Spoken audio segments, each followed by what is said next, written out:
Oh,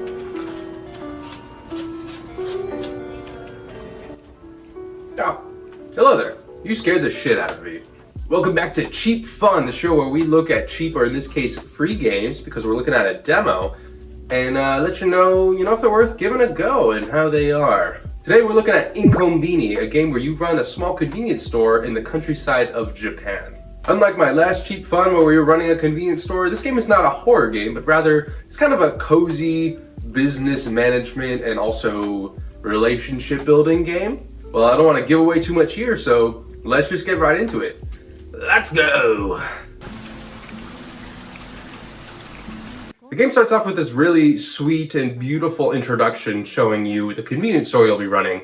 It's very rainy and pretty outside, and there's a very nice monologue about connections and running a business and things like that.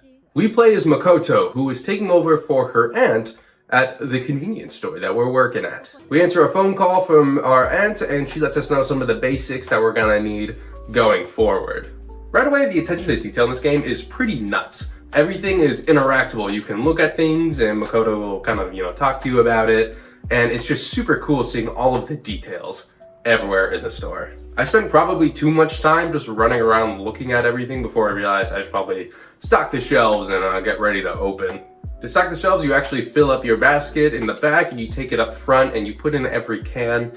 And it's very interactive and super fun and cozy. Because this game is limited to the scope of just the convenience store, I think it's able to get away with being so detailed because, it's a relatively small space, so it's a very deep kind of pool. You understand that analogy? Once we finish stocking the shelves and getting the store ready to go, we flip around that sign and boom, we're open. And then it takes a while for anyone to show up. It's kind of a dreary day out, as you can see, which is very vibey and lo-fi aesthetic. But not great for business, it would seem. But finally, one lonely gentleman shows up to peruse our wares. And I try not to just follow him because that feels a little creepy, but there's nothing else going on, so I kind of just tail behind him. He points out how strange it is that there's bread in the fridge, and I guess I have to agree with him because I missed that little detail. I don't know, it's Japan. Maybe they keep the bread in the fridge. According to this gentleman, that is unusual. So that is my bad, as it were. He also points out that there's some cans that are flipped around the other way, which is another blunder on my part. I'm kind of getting ripped apart by this guy here, unfortunately. Seems to not be quite cut out for this yet. After embarrassingly fixing my mistakes, the man introduces himself as Chief. It also implies that he seems to have some kind of relationship with my aunt.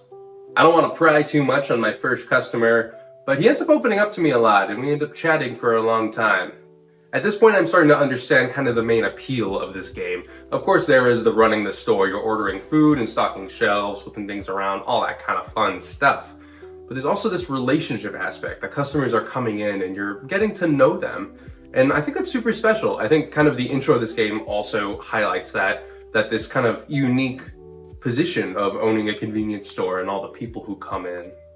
We end up helping Chief pick out the perfect cat food for his cat. This took me an embarrassingly long amount of time because I kept checking every single one looking for specific ingredients. Because Chief specifies that he wants this specific kind of cat food for his cat, which is a good sign, he's a good cat owner. But unfortunately, I'm not very familiar with my own wares, so it takes me a bit.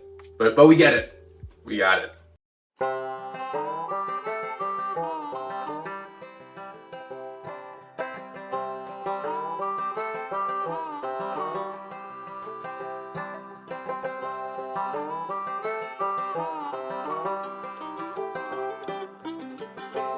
He also asked for a recommendation on ramen, and I end up pitching him the more expensive one, the Lux, It's a little bit of thing that you learn in business school is you want to oversell.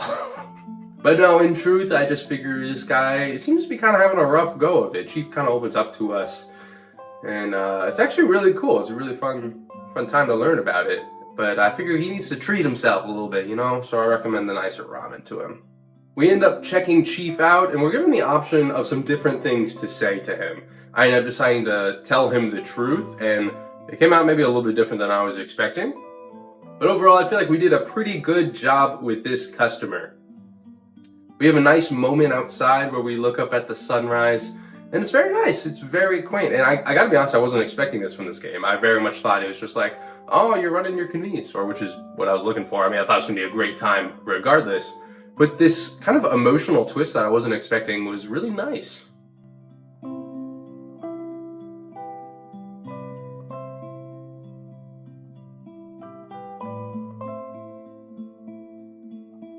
It's at this point the demo wraps up. It's a very quick little taste of what is to come, but I gotta say I'm already pretty hooked on it. The fact that it's not just the running the convenience store, but you're actually making emotional connections with these customers, and it's highlighting that aspect of running a convenience store is super cool, I think, and not something I've really personally seen before. Now, to be honest with you, I've never actually worked in a convenience store or gas station. If you couldn't tell by my apron, I've, it's not an official thing or anything, but I worked in coffee for a very long time, so I kind of understand the similar aspect of, getting to know people, these customers who come in, and you meet all sorts of kinds of people. And that's one of my favorite parts about working in the service industry, is getting to interact with these people who you never would otherwise. And of course, one of the big draws of this game is that it's this job, but in Japan, which, gets stereotyped to hell and back as kind of just being how it is. But besides from being a Japan enthusiast myself, for, however cringy that may be, I personally really love it there. I'm getting to go back soon. Very excited. Hopefully some cool vlogs coming. Let me know what you would want to see. I would love to make some videos there for you all. But there is something incredibly special about the Japanese convenience store aesthetic. I think there's a reason why it's so popular, why people go to these specific convenience stores with Mount Fuji rising behind them. Take a picture of Mount Fuji anywhere, it's kind of freaking huge. But people want it with the Lawsons. People want to go to the Japanese 7-Eleven, because the American ones are quite scary if you've not been. And of course, pretty much the whole reason I'm going to Japan is just to get some Family Mart fried chicken, you know what I'm saying? Some fami chiki, as it were. But games like this allow you to enjoy that experience wherever you're at in the world. But at the same time, I think it kind of unites us all. Of course, it is in Japan, it has the Japanese language and the experience and all that. But then you play the game and you're like, oh, I've had this experience before. I've talked to a customer like this. And I think it's a really unique thing that I was absolutely not expecting going into this.